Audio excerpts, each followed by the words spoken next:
इकडे घ्या अलीकडे घ्या अलीकडे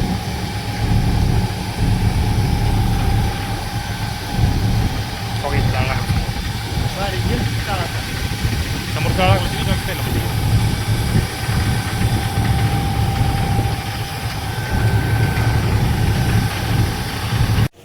अहो प्रेशर लय असते बुवा कुठपर्यंत जाते ती पाणी ती साईड इजवली पूर्ण बरं झालं जरा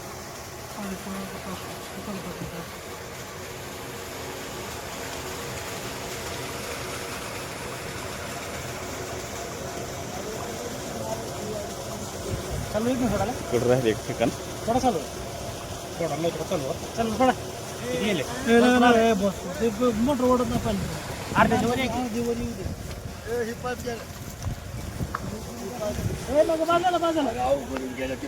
आग लागलीच आग लागल्या मी नगरपालिकेकडं फोन केला. नगरपालिकेचे अग्निशामक दल लगेच धावत आले आणि आमची आग विझवण्याचा प्रयत्न केला. परत अजून एका तासानं परत अजून पेट घेतला. परत अजून अग्निशामक दल आमच्यासाठी धावून आलं. त्याबद्दल त्या अग्निशामक दलाचा आम्ही आभारी आहोत.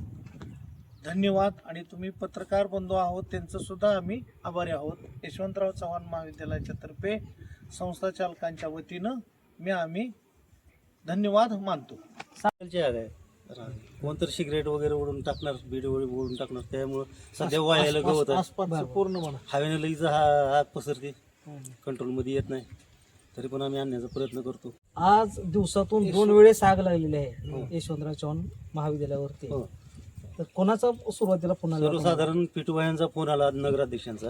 त्यानंतर सभापती नीता दिनेश अण्णा क्षीरसागर यांचाही फोन आला.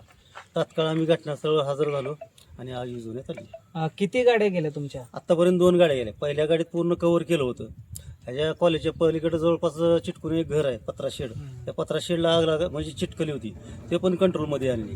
त्यानंतर पलीकडचा डोंगर भाग तो पण विझून गेलो होतो. पण परत काय कुठं तर थोडी ठिणगी राहते, परत हवा लागली भडकते, त्यामुळे आता परत दुसऱ्यांदा आलो. आता आग आटोक्यात आहे का? हा 100% आठवत.